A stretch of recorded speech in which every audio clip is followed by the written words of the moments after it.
This 3,500 square meter house was a compound where Osama bin Laden and his family lived for about 5 years before he was killed by U.S. Navy SEALs on May 2nd, 2011. This compound is in Abbottabad, a city in northeastern Pakistan, about 100 kilometers from Islamabad, known locally as the Waziristan Haveli. It was custom built in 2004, far larger than surrounding homes, with 12 to 18-foot high concrete walls topped with barbed wire.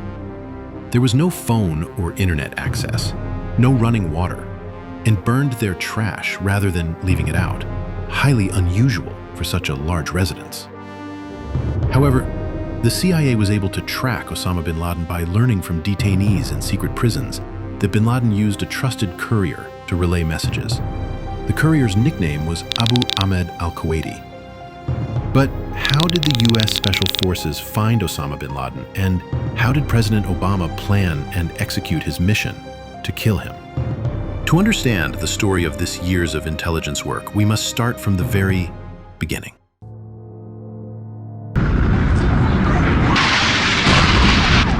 After the September 11 attacks, also known as 9/11, were 4 coordinated Islamist terrorist suicide attacks by al-Qaeda against the United States in 2001. The United States found Osama bin Laden masterminded the September 11 attacks as the primary target, prompting the CIA and other intelligence agencies to devote unprecedented resources toward locating him.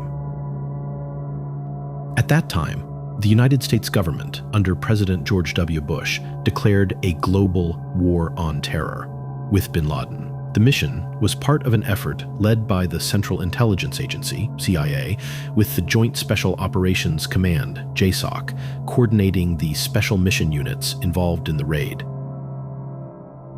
In addition to SEAL Team 6, participating units under JSOC included the 160th Special Operations Aviation Regiment Airborne and the CIA's Special Activities Division, which recruits heavily from among former JSOC special mission units.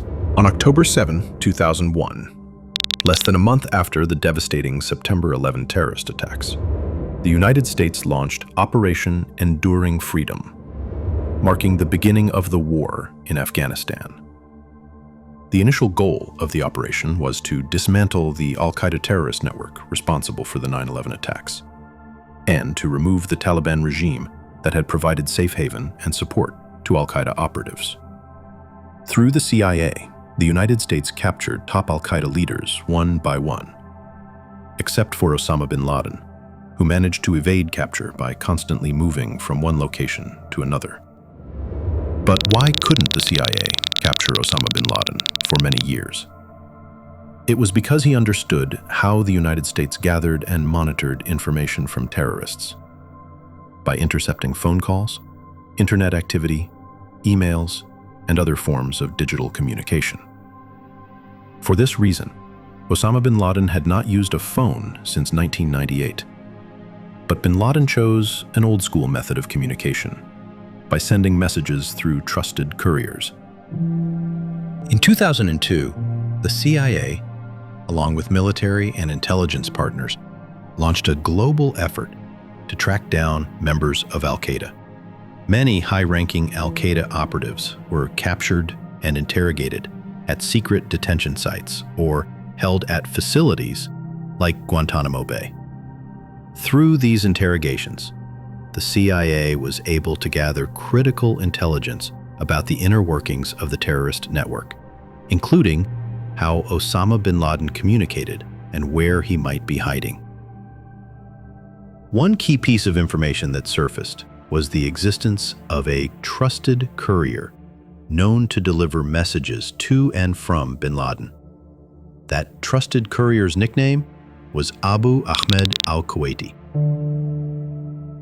In 2004, the CIA made a significant breakthrough in its search for Osama bin Laden during the interrogation of a captured al-Qaeda operative named Hassan Gul.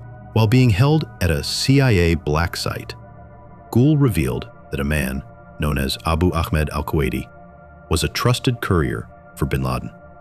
This was the first time a detainee had confirmed the existence and importance of the courier, and it immediately caught the attention of U.S. intelligence analysts. Until then, bin Laden's whereabouts had remained a mystery, largely because he had cut off all electronic communication to avoid detection. The CIA had long believed that if they could identify and follow one of his couriers, they might eventually find bin Laden himself. However, the true identity of Abu Ahmed al-Kuwaiti remained unclear for many years. Initially, the name appeared to be just a vague lead with no actionable intelligence to follow. Despite being mentioned during interrogations as early as 2004, analysts could not confirm who he was or where he might be found. This lack of concrete information became one of the most frustrating challenges in the hunt for Osama bin Laden, particularly during the later years of President George W. Bush's administration, when no new developments emerged regarding the courier. The situation began to change in January 2009 when Barack Obama took office as President of the United States. Shortly after, in February 2009, he appointed Leon Panetta as the new director of the CIA. Understanding the strategic importance of capturing bin Laden, President Obama made the operation a top national security priority. He directed Panetta to assemble a specialized CIA team dedicated solely to locating bin Laden and to treat the mission with the highest level of secrecy and urgency. This renewed commitment and restructuring of intelligence efforts over the following years, despite numerous setbacks and false leads, the CIA continued to pursue Abu Ahmed al-Kuwaiti. His real name was eventually discovered to be Ibrahim Saeed Ahmed, and he was a Pakistani of Kuwaiti origin who had deep ties to bin Laden's inner circle. By September 2010, after years of fragmented leads and tireless surveillance, the CIA finally made a critical breakthrough in the hunt for Osama bin Laden. Intelligence operatives had been tracking Abu Ahmed al-Kuwaiti when they intercepted one of his phone calls. The call provided just enough information for agents to begin tracing his movements. Through a combination of human intelligence, HUMINT, signals intelligence, SIGINT, and on-the-ground surveillance in Pakistan, the CIA monitored al-Kuwaiti's daily routines over several weeks. They noticed that he frequently traveled to and from a large, highly secured compound in the city of Abbottabad, located just 35 miles north of Pakistan's capital, Islamabad. The compound immediately stood out to analysts for several reasons. It was unusually large, surrounded by 12 to 18-foot high walls topped with barbed wire, and had no telephone lines or internet connections, which was highly unusual for a home in an urban area. The residents burned their trash on site rather than leaving it outside for collection, further suggesting an effort to avoid detection. Moreover, a tall man was occasionally seen pacing in the courtyard, but never leaving the property, earning him the nickname the Pacer among CIA analysts. Satellite imagery and surveillance reports confirmed that Abu Ahmed al-Kuwaiti lived in the compound and rarely left except for supply runs, often returning cautiously and using counter-surveillance techniques to avoid being followed. The CIA grew increasingly confident that the compound might be hiding a high-value target, possibly Osama bin Laden himself. However, because there were no confirmed photographs or direct sightings of bin Laden, the intelligence community could not be 100% certain. Despite this uncertainty, the unusual security features, the seclusion of the compound, and the presence of the courier strongly indicated that it was no ordinary household. After extensive analysis, the CIA concluded there was a strong probability that bin Laden was hiding inside. Even though there was no 100% confirmation or direct visual evidence that Osama bin Laden was inside the Abbottabad compound, President Barack Obama placed strong trust in the intelligence gathered by the CIA. The detailed analysis of the compound, along with the consistent presence of bin Laden's trusted courier, Abu Ahmed al-Kuwaiti, convinced the president that this lead was the most promising in years. As a result, President Obama ordered the CIA to maintain close, continuous surveillance on the compound, and to gather as much intelligence as possible. He also instructed Tom Donilon, his national security advisor, and John Brennan, his Homeland Security and Counterterrorism advisor, to begin high-level discussions about potential operational plans to enter the compound. These discussions laid the groundwork for what would eventually become Operation Neptune Spear, the top-secret Navy SEAL mission to capture or kill Osama bin Laden. Because this operation required coordination between intelligence agencies and military forces, CIA Director Leon Panetta brought in Admiral William H. McRaven, commander of U.S. Special Operations Command, to contribute to the planning of potential military options. McRaven's experience in special operations was critical to assessing the feasibility of a direct assault. As the intelligence grew stronger and the Abbottabad compound became the primary focus, President Barack Obama convened the first major strategic meeting on March 14, 2011, bringing together all key members of his national security team, including the CIA, Department of Defense, National Security Council, and Homeland Security. In this meeting, the president was presented with two main operational options. The first was to conduct an airstrike on the compound using precision-guided missiles or bombs. The primary advantage of this approach was that it would eliminate the need to send U.S. personnel on the ground, thereby minimizing the risk to American lives. However, the major drawback was significant. A missile strike would likely destroy all physical evidence, including bin Laden's body, making it difficult to prove conclusively that he had been there. This raised concerns about credibility and international reaction, especially if the operation failed to confirm bin Laden's death. The second option, presented to President Barack Obama, involved sending a team of U.S. Special Operations Forces on the ground to carry out a direct raid on the compound. The plan was for the team to launch from a military base in Jalalabad, Afghanistan, fly covertly across the Pakistan border under the cover of darkness, infiltrate the compound, kill or capture Osama bin Laden, and then return to Afghanistan, all before the Pakistani military could detect or intercept the mission. While this option offered the possibility of obtaining clear, verifiable proof of bin Laden's death and collecting intelligence from the site, it came with significant risks. Entering Pakistani territory without permission was a major violation of sovereignty and could trigger a military or diplomatic crisis if discovered. President Obama appeared hesitant due to the danger involved and the potential consequences of a failed mission. However, he was also deeply interested in the ground assault option, as it offered the best chance of confirming bin Laden's death. Still, he did not make an immediate decision. Instead, he directed his top advisors to continue refining the plans and exploring alternative strategies that might reduce the risk to American lives and limit the chance of international fallout. After weeks of careful deliberation, intelligence briefings, and multiple meetings with his national security team, President Barack Obama made his final decision in late April 2011. By that point, the CIA and military leaders, particularly Leon Panetta and Admiral William McRaven, had refined the ground assault plan into a highly detailed and rehearsed operation. Despite the risks, Obama chose the ground raid option over the airstrike, prioritizing the ability to confirm bin Laden's death with visual and forensic evidence, and to potentially gather valuable intelligence from inside the compound. Although President Barack Obama was not fully certain that Osama bin Laden was inside the Abbottabad compound, the strength of the intelligence and advice from his top national security officials convinced him that the mission was worth pursuing.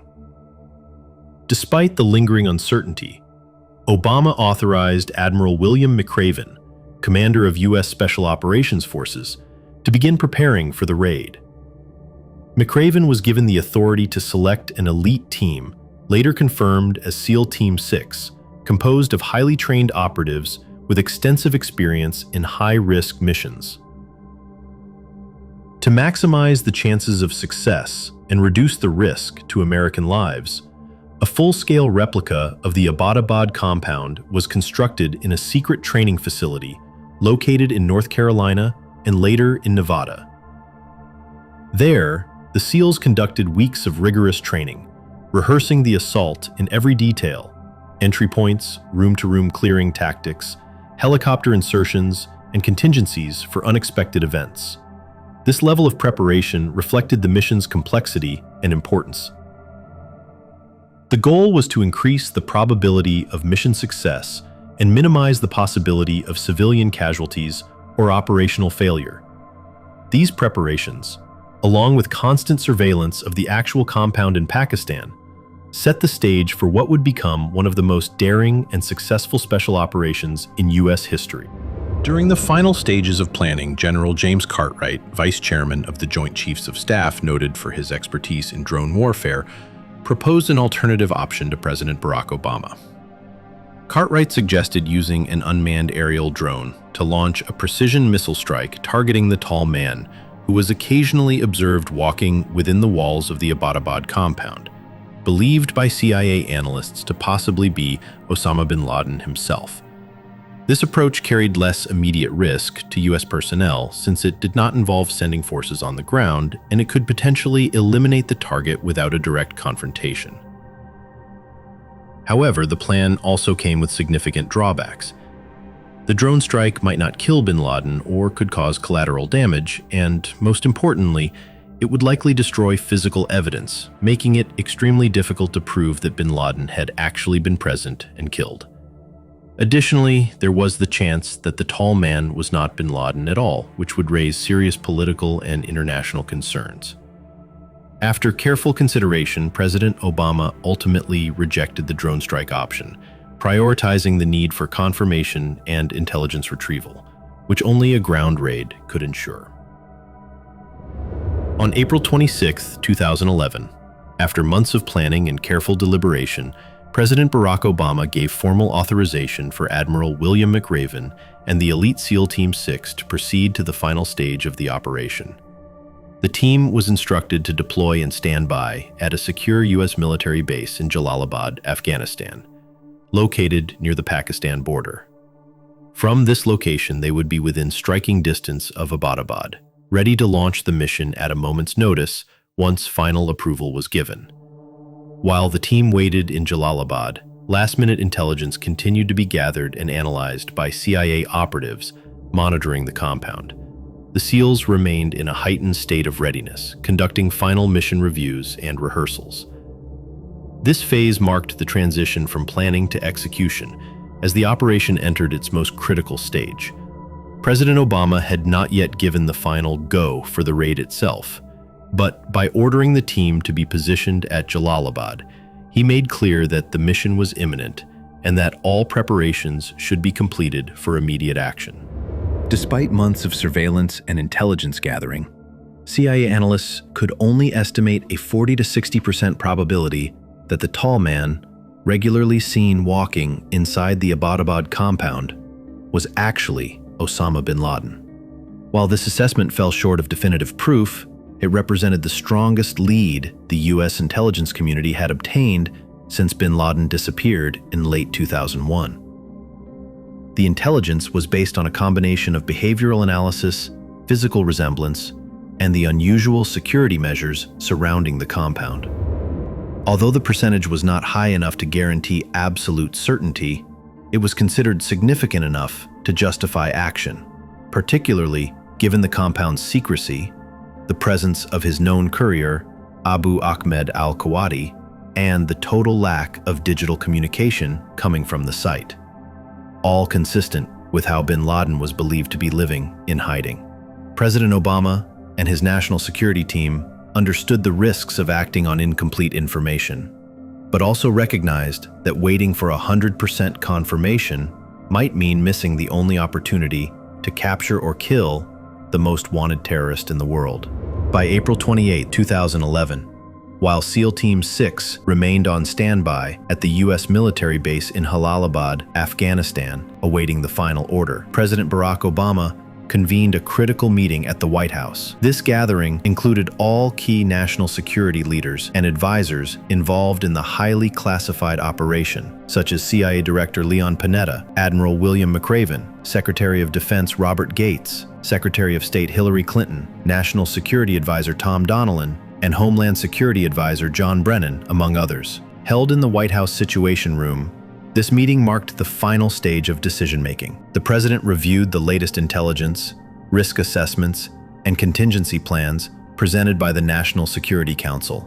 Each advisor offered their recommendations, weighing the risks of action against the consequences of inaction. Decisive. Despite the uncertainty surrounding the target's identity, the collective consensus leaned toward proceeding. During the critical meeting at the White House Situation Room, President Barack Obama sought the opinions of his top advisors one by one before making the final decision on whether to proceed with the raid on the Abbottabad compound. When he turned to Secretary of State Hillary Clinton, she offered a measured and cautious response, saying her support for the mission was 51-49, leaning just slightly in favor of going forward, but still acknowledging the high level of uncertainty and risk involved. The president then asked CIA Director Leon Panetta, who responded decisively in favor of proceeding, based on months of intelligence gathering and analysis. Most of the other senior members of the National Security Council also gave their backing, indicating their confidence in the plan and the capabilities of SEAL Team 6. However, the moment of greatest hesitation came when President Obama asked Vice President Joe Biden for his view.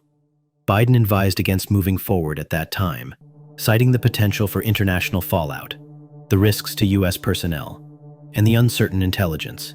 His caution added to the weight of the decision, leaving President Obama to wrestle with the conflicting counsel and the enormous stakes of ordering a covert raid inside a sovereign country, with no guarantee of success. After listening carefully and considering all viewpoints, President Obama prepared to make one of the most consequential decisions of his presidency: whether to send American forces into sovereign Pakistani territory to conduct a daring and highly dangerous raid aimed at eliminating Osama bin Laden. Still, President Barack Obama did not make a decision after the meeting until the following day. On the morning of Friday, April 29, 2011, after days of intense deliberation and consultation with his national security team, President Barack Obama made the historic final decision to proceed with the raid on the Abbottabad compound. He gave the green light by authorizing CIA Director Leon Panetta to relay the order to Admiral William McRaven, the commander overseeing the mission and leader of SEAL Team 6, which was standing by at the U.S. military base in Jalalabad, Afghanistan. In authorizing the operation, President Obama placed full operational control in the hands of Admiral McRaven, trusting him to determine the exact timing and tactical approach for the mission based on real-time conditions and the best chance of success. The president made it clear that McRaven had the authority to adjust plans as necessary during the execution. The original plan, led by U.S. Navy Vice Admiral William H. McRaven, was scheduled to take place at midnight on April 30th, 2011.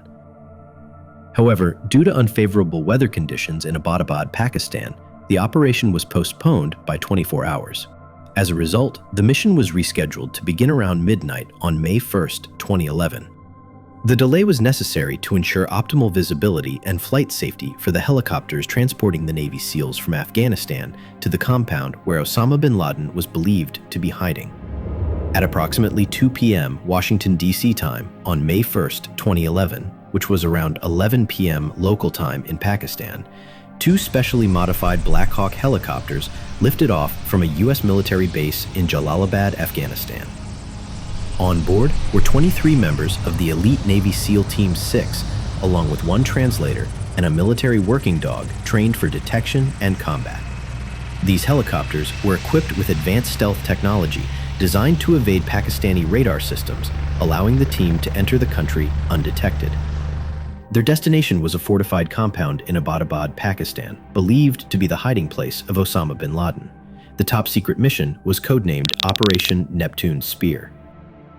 The flight from Jalalabad to Abbottabad took approximately 90 minutes, during which the team flew low and fast over mountainous terrain to avoid radar detection and maintain the element of surprise. At the White House, President Barack Obama, along with key members of his national security team, gathered in the Situation Room to monitor the operation in real time. Present in the room were Vice President Joe Biden, Secretary of State Hillary Clinton, Secretary of Defense Robert Gates, and other top military and intelligence officials, including CIA Director Leon Panetta. While there was no live video feed from inside the compound itself, the team was watching a live stream of the operation's progress relayed through surveillance drones and data from the helicopter's onboard systems. This included real-time communications, heat signatures, and aerial views from the Black Hawk helicopters. Tension in the room was intense, as the entire mission was fraught with risk.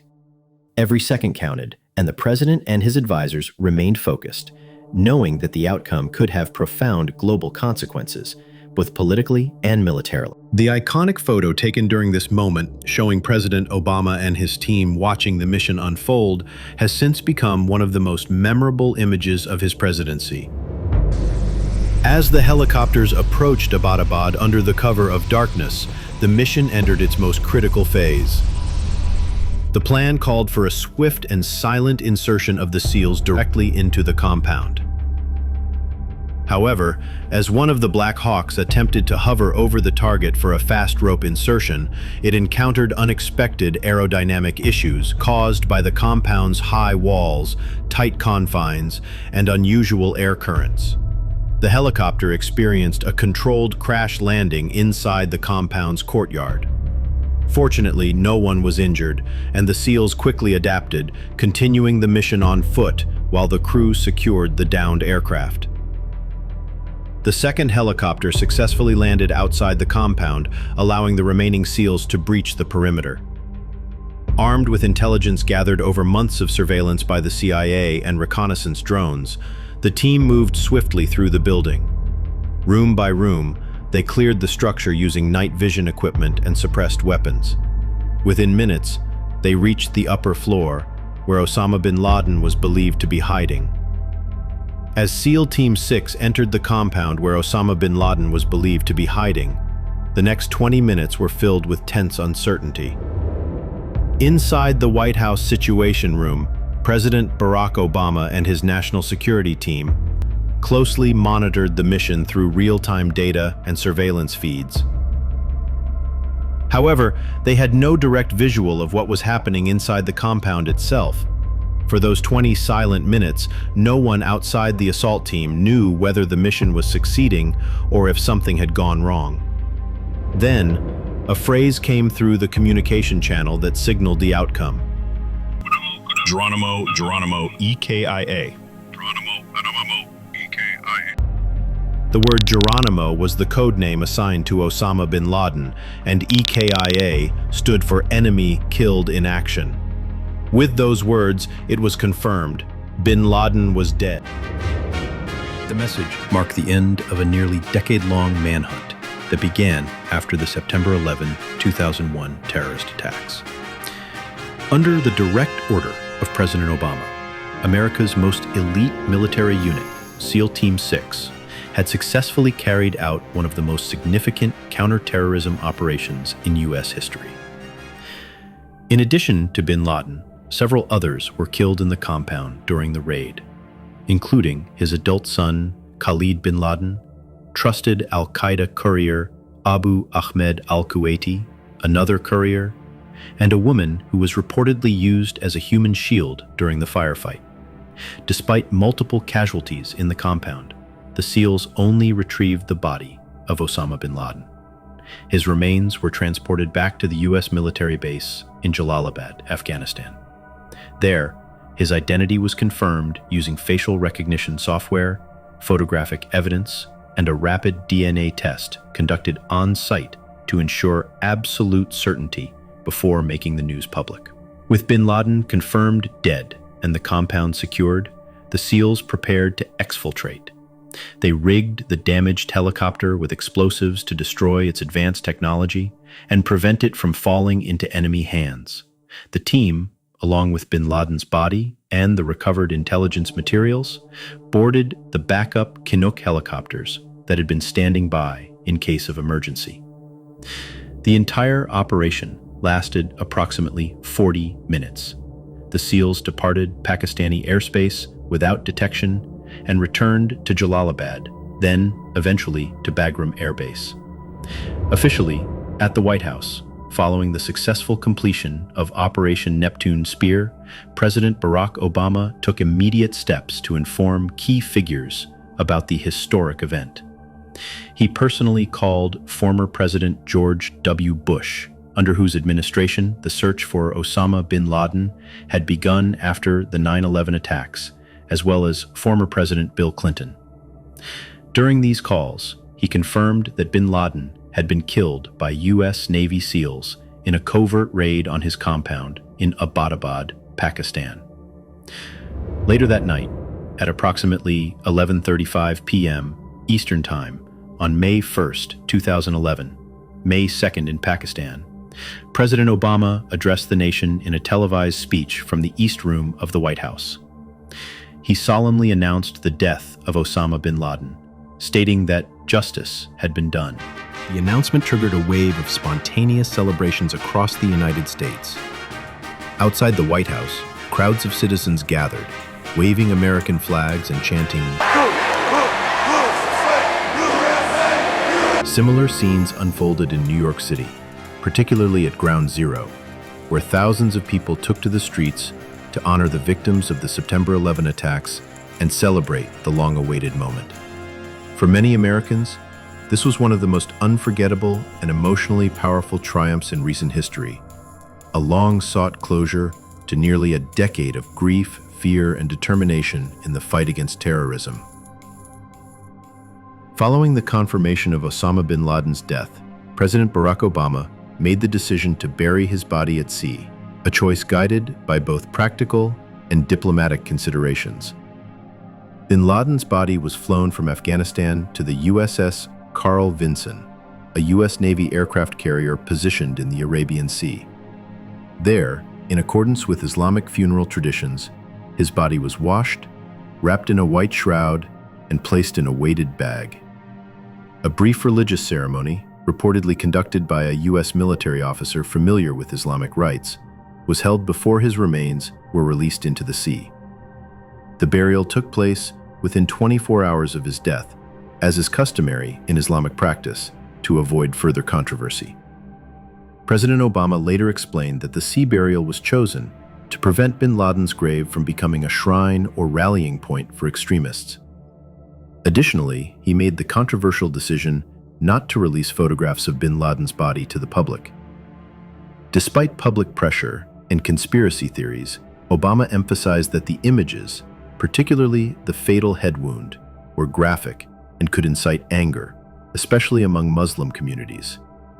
He also wished to avoid inflaming anti-American sentiment in the Arab and broader Islamic world.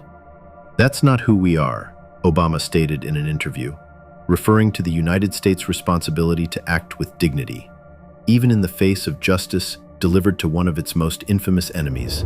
That concludes the episode on the hunt for Osama bin Laden. Thank you for watching, and see you in the next video.